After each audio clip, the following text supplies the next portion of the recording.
Welcome to the Inspiration North podcast, inspiring stories from inspirational people and how they found their passion, their true north. I'm James Eves. And I'm Michelle Minikin, and this is the Inspiration North podcast.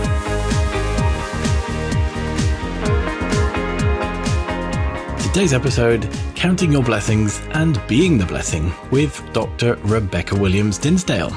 We talk about helping others to see their own goodness and capability, how to keep going and be courageous in the face of challenge, and what brings her the most joy in life. And as a special bonus, here's a poem about her that her dad wrote. There is a writer we know whose books are perceptive. Wisdom abounds for those if receptive. Dr. Beck is her name, her mentoring renowned. Coping and thriving, all problems she'll confound. So she's your solution, whatever the task. She'll make your day brighter as soon as you ask. Dr. Rebecca is a prize-winning triple graduate whose work is to encourage your life joy through beautiful books, kindly coaching, and tremendous talks. Her unique combination of education, empathy, and experience is used to help you to shine ever brighter.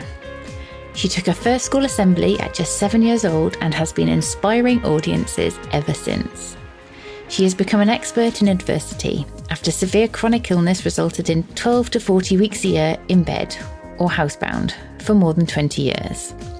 Her education was disrupted continually, but she learnt her Lifejoy strategies to build immense resilience.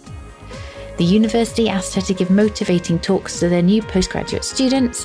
When they responded so well, she knew this was her purpose.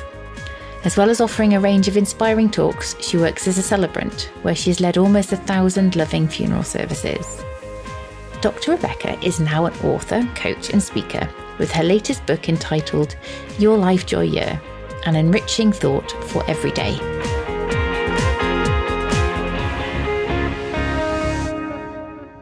Good morning to you, Rebecca. How are you today?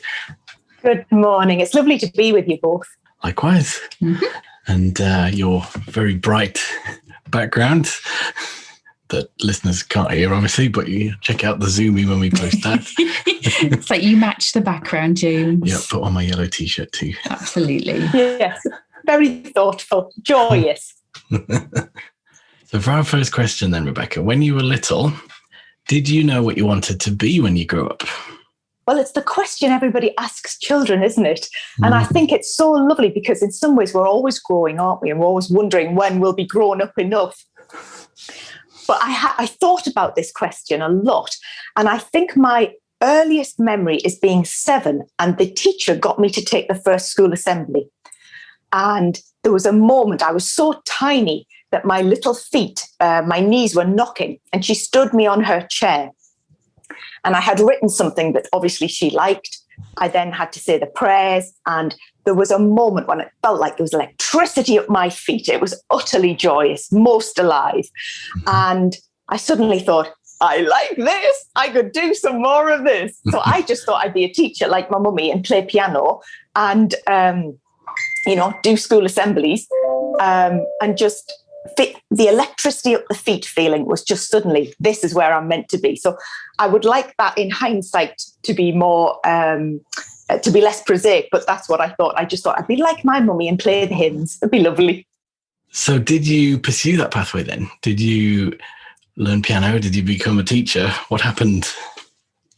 Well, I sort of did and I sort of didn't really. That's a lovely question. I had teachers who were parents and had been brought up to really value education. But there was quite a seminal moment. I was ill at 17, so I had always been very diligent. I've been on all the school trips. I've been on the committees. I tried hard. I've been in brass band, county choir, but I got very sick at 17. So it was so transformatively bad that everything went. So all of normal life and that normal pattern that you would expect to go to university, get a job, go on holidays, have a husband, do joyous things, it all changed. So I had glandular fever at 17. I then overnight was really physically ruined and ended up with the next 2 decades of severe ME. So that meant I wasn't just unwell, I was unemployable. So the hope of even doing anything, it was about what you could survive and not get to hospital, really. Your goals become tiny when you're that unwell. So I ended up doing one A-level at a time on 2 hours of school a week, very unwell. And then I went to university locally because I was too ill to go away. And I was treated with such kindness and care, but I mean, I was more dead than alive. And I did 1/6 time of my degree. And I remember when I told you this before, 1/6 time, it's such a joke, isn't it? 1/6 time. But it wasn't a joke by the time I finished. Mm-hmm. So from being that little 7-year-old who was full of bounce and energy and vigor, I was ruined, really, and frequently told there was no point continuing. You're going so slowly, and kindly so. But it was like, what's the point, Becca? And I kept thinking there must be a purpose to this. So the purpose came about beautifully because the university asked me to give motivating talks to their new students. Because I was the raggy, worn out, keeping going one. Really, I was. They used to just like get Becca out the cupboard and cheer everybody up because she's in a much worse position and she's much more diligent. So it was an odd time. So I ended up, by the end of that first degree, I'd gone to do 1/3 time. And I would always tell people, and I always tell all my clients and readers now, there is great treasure in doing 1/6 time. So the university asked me to do these talks, and they wanted me to talk about what it was like to be a postgraduate. And it was interesting because all the postgrads would stand up and say, you do this research, you do this in the lab, you do these interviews, whatever. And it suddenly dawned on me that these new students didn't need help in their subject because they had that. What they needed was help to keep going when it got difficult. And suddenly I had all these tools and strategies to keep going through great enduring challenge because I was having between 12 and 40 weeks a year in bed or hospital. It was just unrelenting physical illness that you suddenly have to, you sink or you swim. So I gave this talk to the students and I was back to being 7 with electricity at my feet. And it was beautiful and it was wonderful. And there was a wonderful man in the front row who was doing an MPhil. And he put his hand up and he just said, darling, you need to do that for a living. And when he called me darling, I thought, yes, please, help me. So that's where it came, really. And the great beauty of that, all of that struggle, was that he was a startup business advisor. And he said, come and see me. So that was in the middle of a master's degree. And then I did a doctorate because really I could do very little else. And also I loved it. And by the end of that, I was speaking and writing a lot. And I suddenly thought, what can I do with what I have? Because I was still, about 12, 14, 16 weeks a year, very, very ill. And the rest of the time functioning at a very low level still. So I felt I had something very profound to offer, but I had no stamina to deliver it. Yes. Yes. So talk to us about, I absolutely loved your combination of degree, master's, doctorate. Talk to us about that. I thought it was amazing. Well, I had loved academia and I had been treated very kindly and very well. And the 1/6 time led to 1/3, then 2/3. And then by the end, in all humility, I was so efficient and so effective in my work with the energy that I had. I actually came top of my year and won a prize. That was a good day. I got a little envelope saying you've won the prize for overall academic achievement. And I thought, no. And I thought it was a hoax. And I went in and I remember my dad was in the front room. And I said, Daddy, I've had a letter. Do you think it's real? And he, for a moment, he's a mathematician. And he just sat back and he said, Becca, it's all that talking and all those books and all that chatter. So that was lovely. And so the degree was in political science and history. And the reason it was in that subject was because I literally couldn't go to lectures of any other timetable. And I was probably, a humanities kind of girl. I wanted to be a geographer. I couldn't go on any of the trips. So every avenue I wanted to go down just kept getting blocked. And finally, my politics lectures were split through the week. So you could have, a Monday lecture and a Thursday. So I had enough time to recover.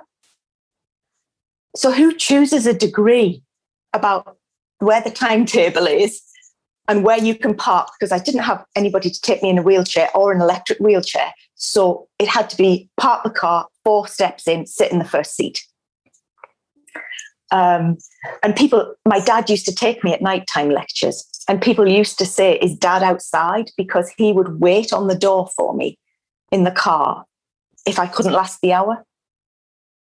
And these things, I try and make them quite entertaining and endearing now, but it's quite hard when you're 19 and you can't walk, and are you going to keel over? And if you get this wrong, because the whole of your neurological systems are kaput, are you going to be in bed for 6 months or ruined?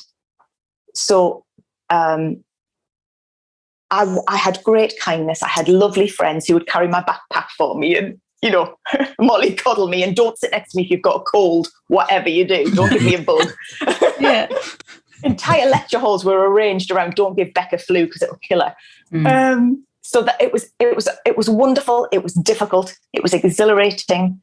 And it was a true education, really. So that first degree it was joyous.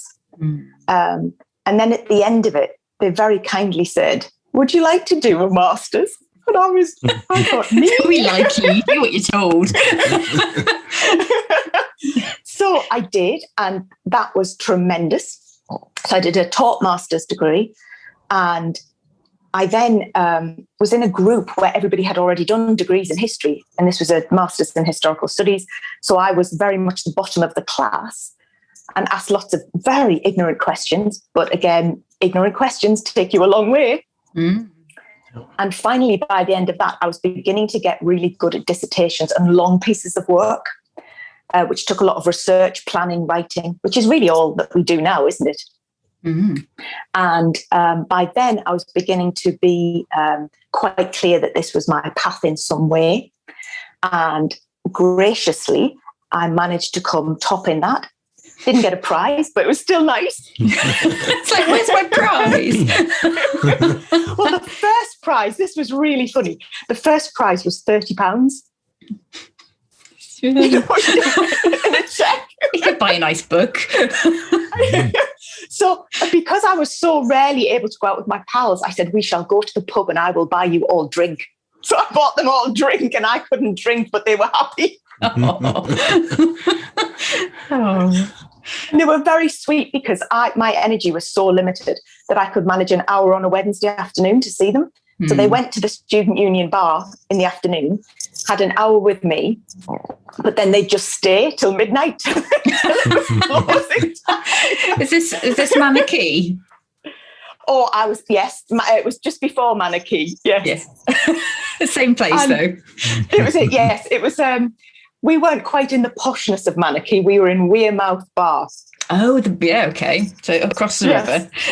Yes, and very smoky, and with Oasis playing all the time. Oh, and dripping ceilings. Yeah. Oh, good. And sticky carpets. But there was nobody else in there who was happier to be there than me, with my water. Yay!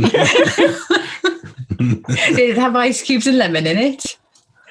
No, because I was so allergic to so many things. It had to come from the tap. I couldn't even have it from the plastic bottle. It was that difficult. Okay, so masters. Yes, and then doctorate, and they very kindly offered me a doctorate.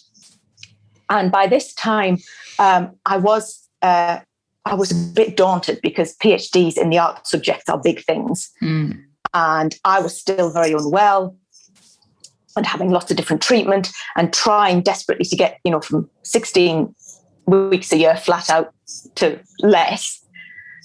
But my doctorate was a great education, not in just resilience, but in fortitude. And something that enormous is like trying to push treacle upstairs, I always think. And but I loved it so much, and I loved the people I met. I loved my subject, and I loved ultimately about finding the goodness in brave people. Mm-hmm. And I was seeking that all the time. So when my supervisor would mark my chapters back, he'd say, Rebecca, this isn't philosophy. It's not theology. It's not self-help. And I was thinking, but it needs to be. It's so good. It's so interesting. And so I kept finding myself meandering away from academia and really looking for supercharged self-help. How do you keep going? How do you be courageous? How do you overcome? How do you deal with entrenched challenge that is unfair and unrelenting? But how do you become the most of who you are, not embittered, and still able to offer something? So that meander was through all that academic work. And you would go to academic conferences with all these big shots who'd written the books you had read. And they were just so immersed in learning more, thinking, offering, contributing, questioning, listening. And with that much humble intellect around you, it was utterly addictive. And, university libraries are very precious places. And I think one of the biggest shocks was by the time I finished that I wasn't back in a university library anymore. Taking my library away. Yeah, I think we can still go in now. You can, yes. Yeah. But, the business of you can have 40 books out and be friends with the cleaner, it was just such a privilege. So I try and look at it like that now. And I remember by the end of it, I was doing so many talks for university. And I was doing services at church. I was doing lectures to doctors about trying to teach them about ME and what perhaps patients needed, because they were a very, very badly treated group of patients and often made much worse. And people are not just tired who have ME. They have an immune system that's going crackers. They have multiple problems physically and often result in tremendous losses in their lives.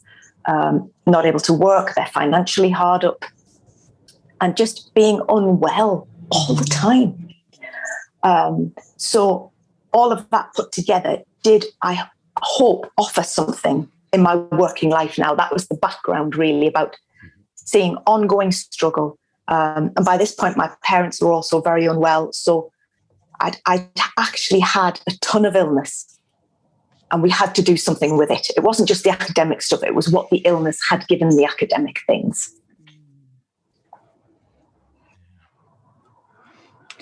That's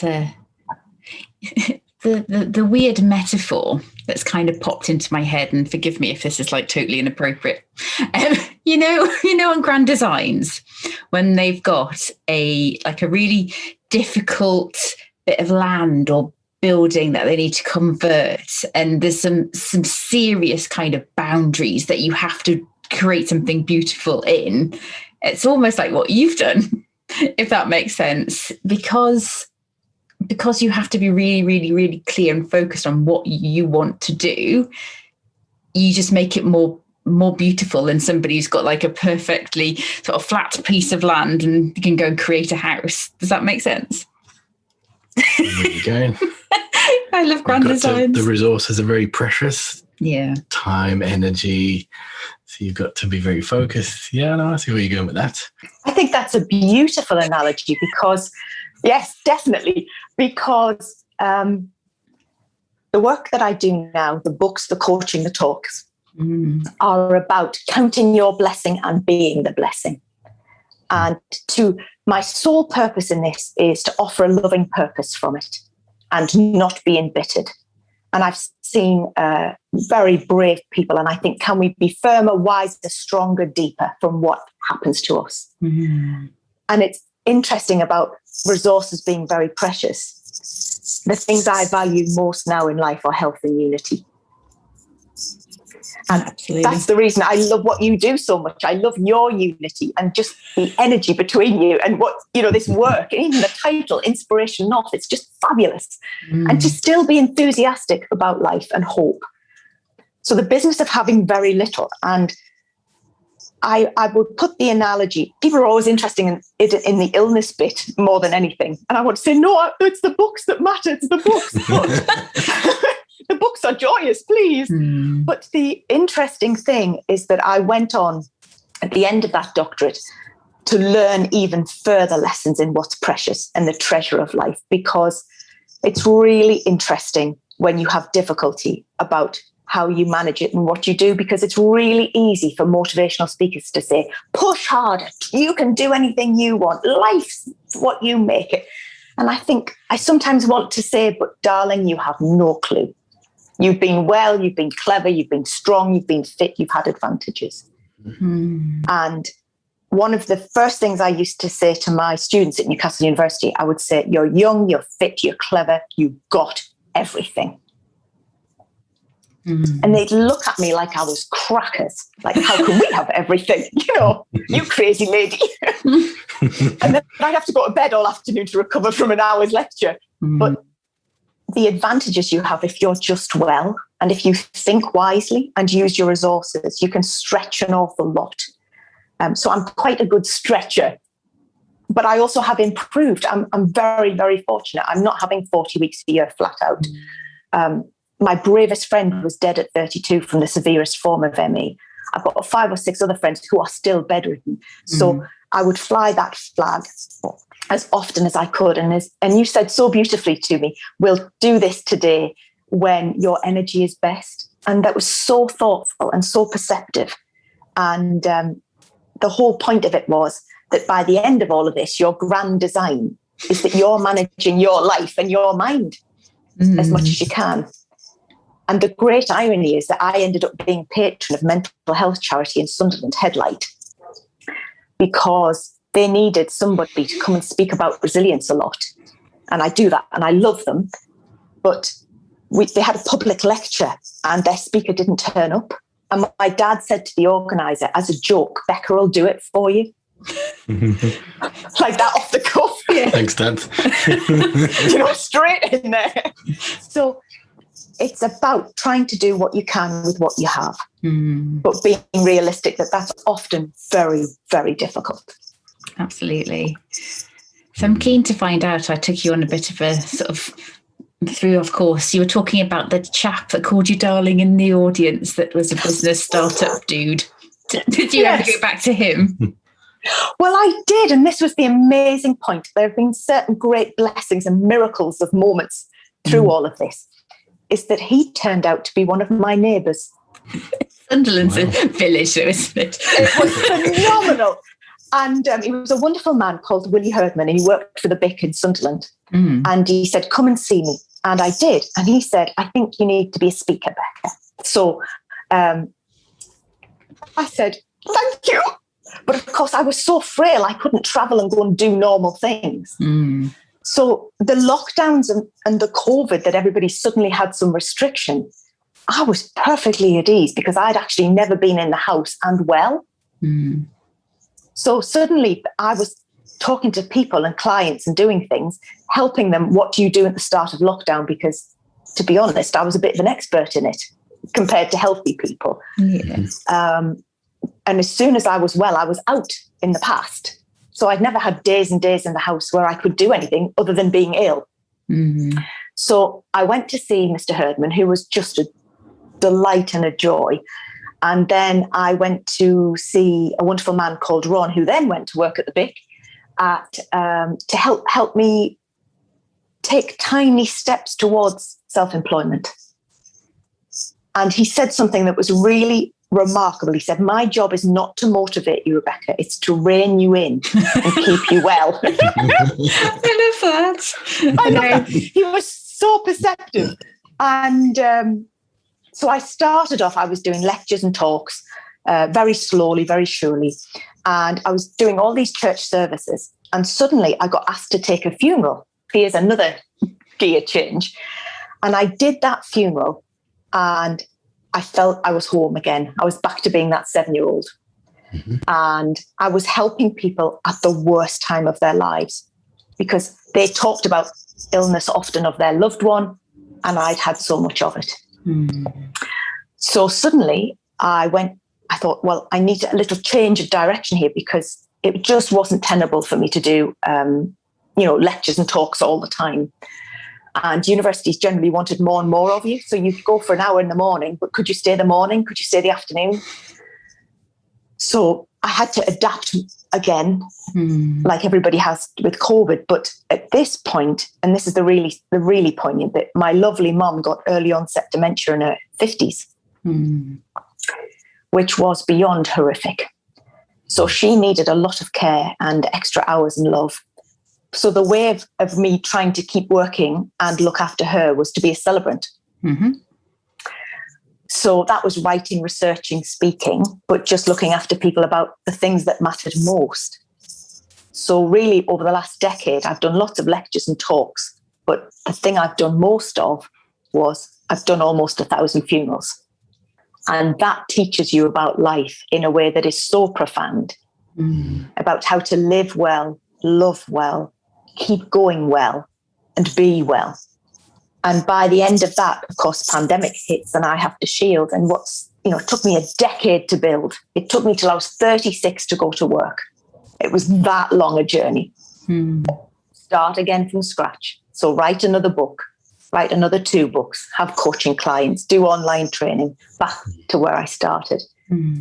But the poignancy of all of that, and it's difficult to reflect on too much, but I ended up looking after my mother for a long time, who was beyond radiant, but I actually took her funeral. I'd taken services for babies and for teenagers and for people who were 102. And all of that had prepared me. And I hope I had loved those families as well as possible to do. All of that had prepared me for when I walked down that church aisle on my own to look after her. It's a very big event to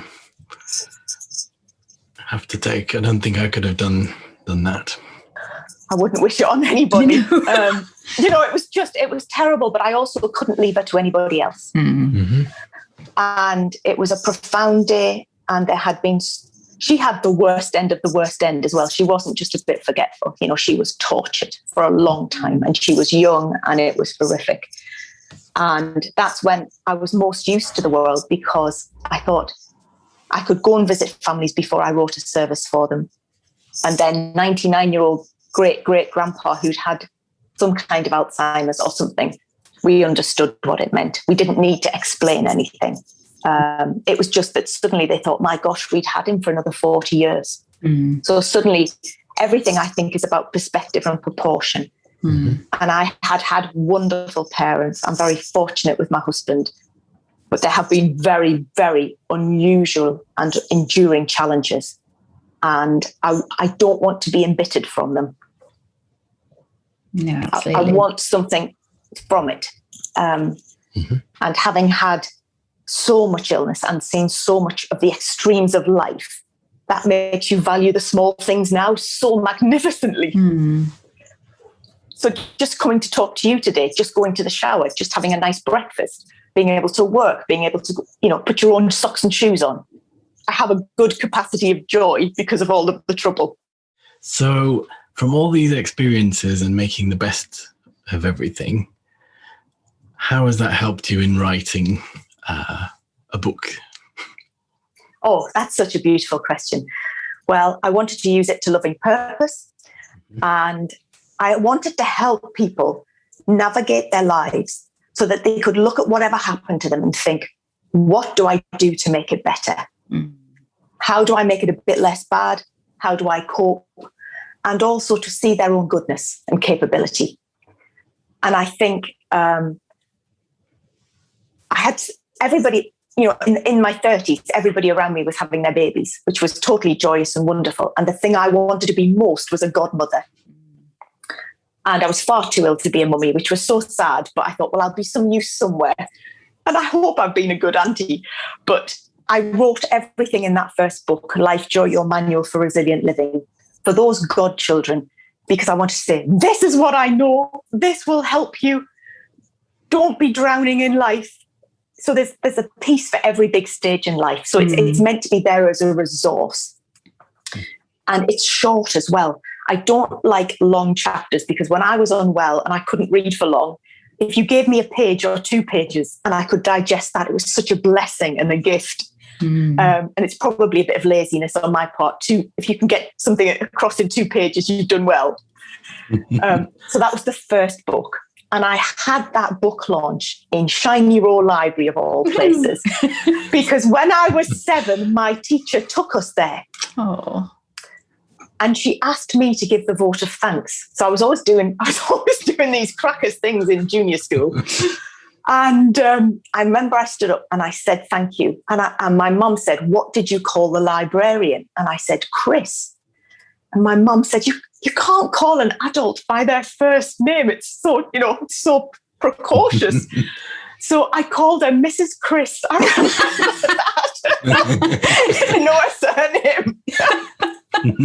So that was just, my mother was just so polite and so lovely. And then, so that was the first book. And I loved writing that, and it's had lovely feedback. And people have said it's helped them cope, but they've also helped them see the joy in their life. Mm-hmm. So whenever they thought they were in trouble, they thought, oh no, I've got an awful lot that's good.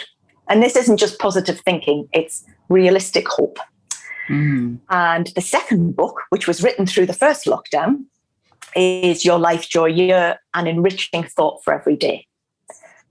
So the first book is a journey through your life, the big stages. The second book is a reading for every day. And it was only meant to be 100 readings, but it grew. Like we do. It did. And that was released at Christmas time.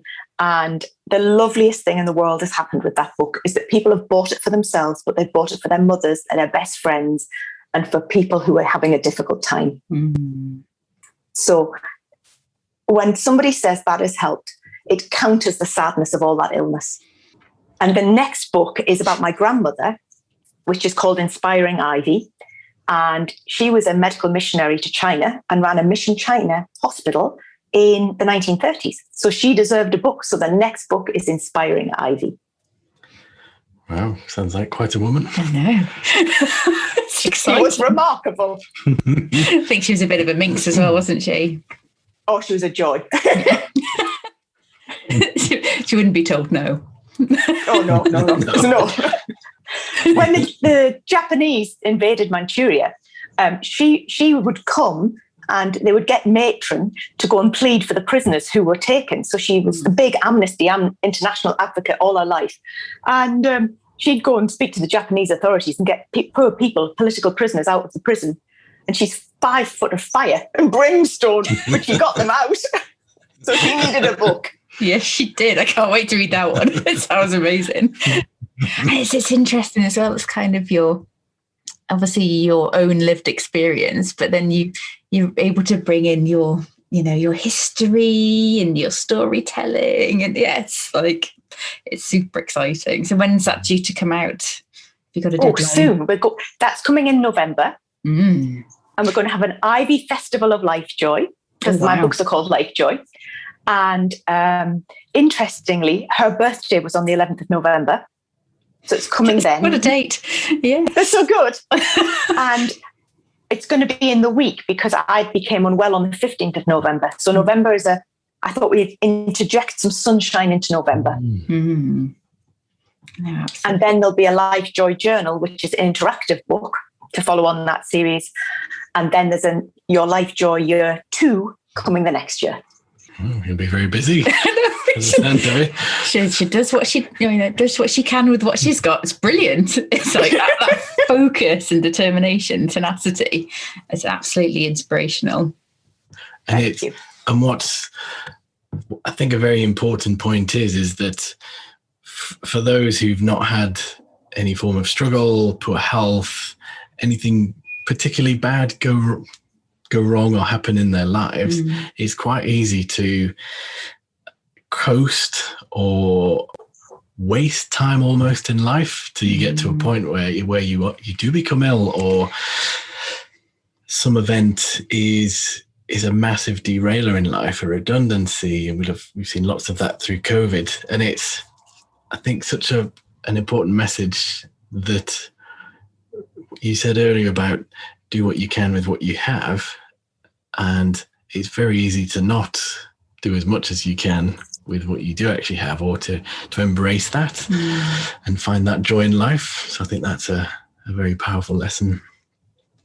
Thank you. I think, and the other thing is not to underestimate the enormous blessing in being able to coast, because in all those funeral families that I would go and see, many of which are my closest friends now, they would talk to me about their loved one's life, who had lived a good, healthy, long life. They'd had a job, they'd had more than a job, they'd had a career, a vocation, they'd had friends, they'd had holidays, they'd had hobbies. And the wealth of that normality, and we underestimate normality. A lot of people have understood it with COVID in a much more way. And however restricted we are, if we're still here, we're reasonably well, and the people we love are well, there'll be 1,000 people who would swap with us. I always think that. And I think my Emily at 32, Emily Collingridge, she would do anything to be as well as I am. And I'm still not as well as I'd like to be. So I try always to think, what can you do with what you've got? How can you make it better? And if it's unendurable, because there are times that really are, is can we just get to lunchtime?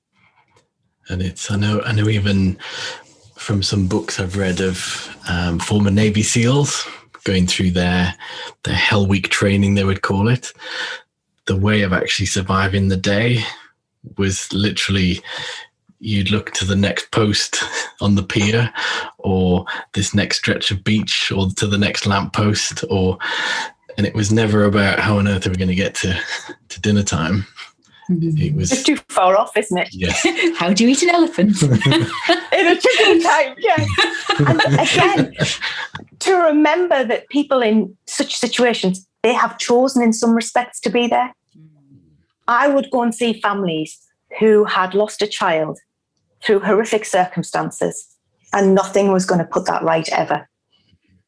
Or somebody who had lost their only person in their world and done their all to look after them through utterly heroic circumstances that were beyond difficult, and made no fuss.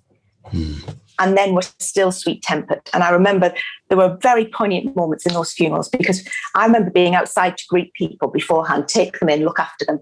And I was freezing by this point. And a woman took off her gloves and gave me her gloves because I was cold.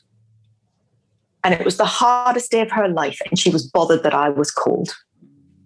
And that was just everything about what's good in us. I was like those messages of, I forget where it comes from, but it's whenever there's a bad situation, always look for the good, whether it's a terrorist attack, war zones.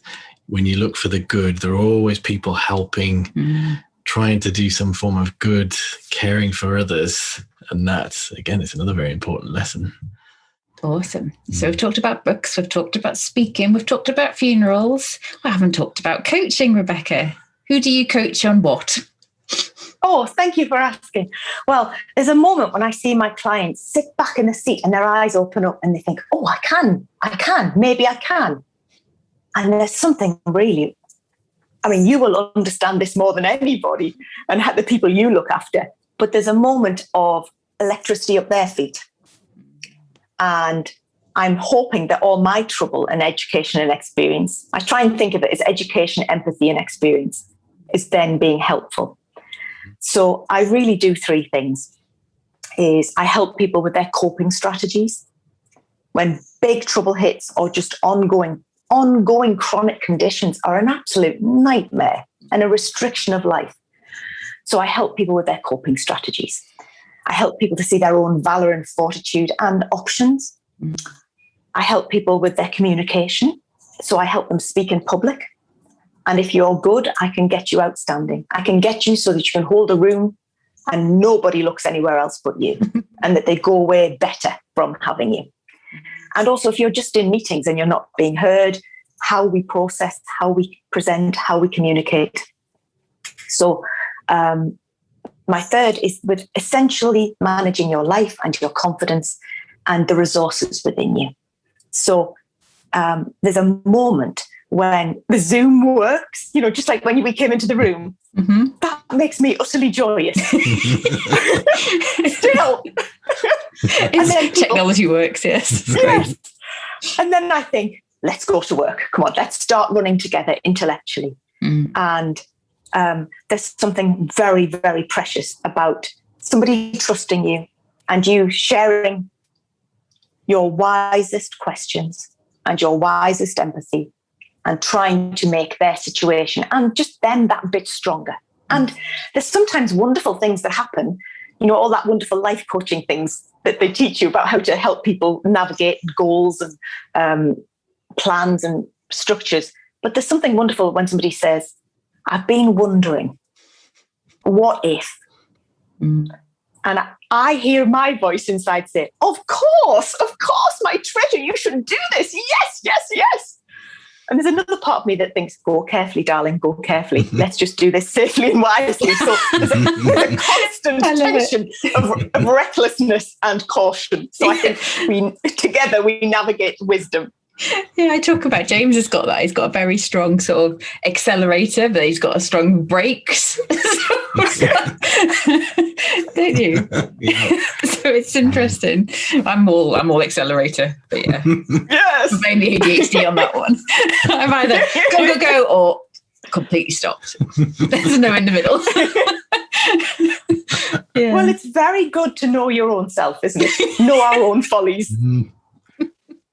It is. Yeah. And for working together, it makes it much more productive.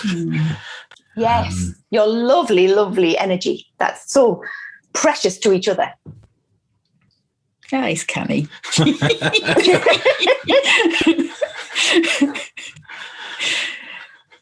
Have we missed talking about anything, Rebecca? Do you need anything else that you'd like to share? I think you've just been lovely and I've loved being with you. Thank you. Oh, cool. So we're going to lower the tone now. That'll do. We're moving on to the Don't ask me about booze because I don't know anything about it. It's not about booze. No. So quick fire round. James, take it away. Question number 1. Which fictional villain is your favourite? Oh my goodness. Somebody once said I looked like the Doctor in Inspector Morse, and I was thrilled. And then I saw the Doctor, and it was Max. I need to go and look at that. Yes, go and look at the early ones of Morse. And there's a woman pathologist, and it's quite funny. So I watched a lot of Morse. So I should think probably, who did I like? There was a character called Hugo de Vries in one of those episodes. And he was a monkey, so I'd probably be Hugo de Vries. Very naughty boy. Naughty monkey, I love that.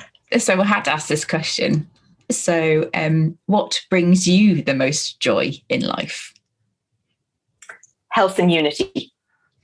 Awesome. And my precious people, and also kiddies, I have to say. The biggest delight is their glee in life. Absolutely. Totally agree. And also seeing people rise and just navigate through. Sometimes I want to put my hand on somebody's shoulders and say, you'll cope. This is horrible and it'll be horrible for a long time, but we'll get you through. And it may not be better afterwards and it may be different and you may have a limp and a big scar and life will always be that little bit less colourful. And yet. And I think when people can use their and yet, that gives me joy. Absolutely. And third question, which food couldn't you live without?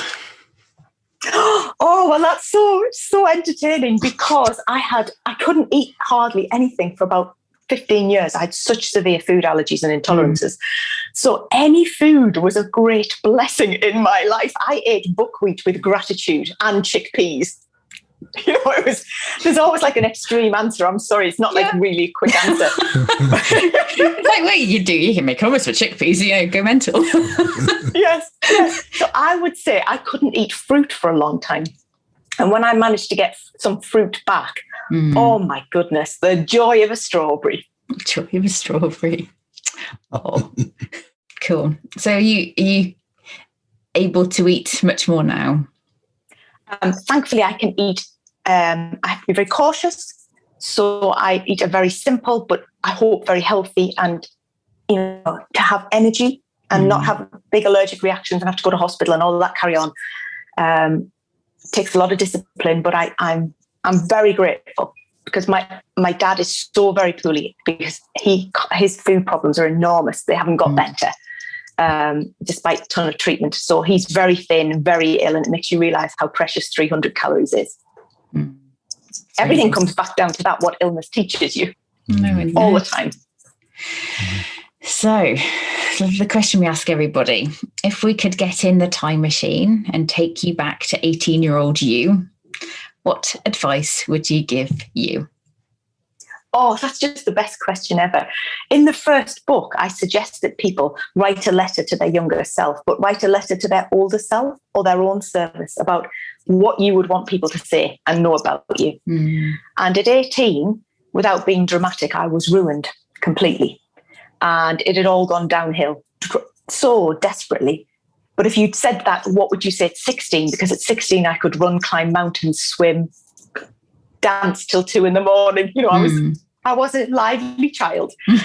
Is I would say to that 16-year-old what I say to all my clients and in everything I do is I would just say, slow down a bit, treasure. Swap the pop for the water.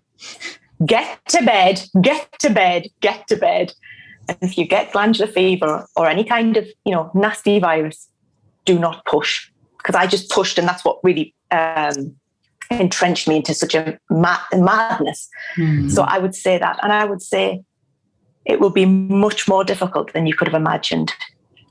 But you will be sent help and you'll cope at a certain level. And it won't be perfect and it won't be normal. But there will be absolute joy in parts of it. Amazing advice. It is lovely. So for our listeners, if you'd like to follow what Rebecca's up to, best place to start, go to the website, drrebecca.org.uk. We've really enjoyed chatting. I feel really energized now and should go and paint the attic or something. Yes, I could talk to you all day, but we realised this when we had a pre-chat, didn't we? We had, my husband calls it quack, and when he's around, I just follow him and I don't stop talking because it's so interesting to talk to him. So we have had beautiful quack, haven't we? It's been a blessing. It has. So thank you ever so much for coming on, and can't wait to release this into the world because you've got such an important message to share with so many people. Thank you so much for having me and for all your work and efforts. It's been a lovely start to the week. Thanks everyone for listening. Check out all the show notes at inspirationnorth.com. Join us again for the next episode when we'll be chatting to another inspirational person. If you like this, subscribe and tell your friends. If you didn't like this, subscribe anyway and tell everybody.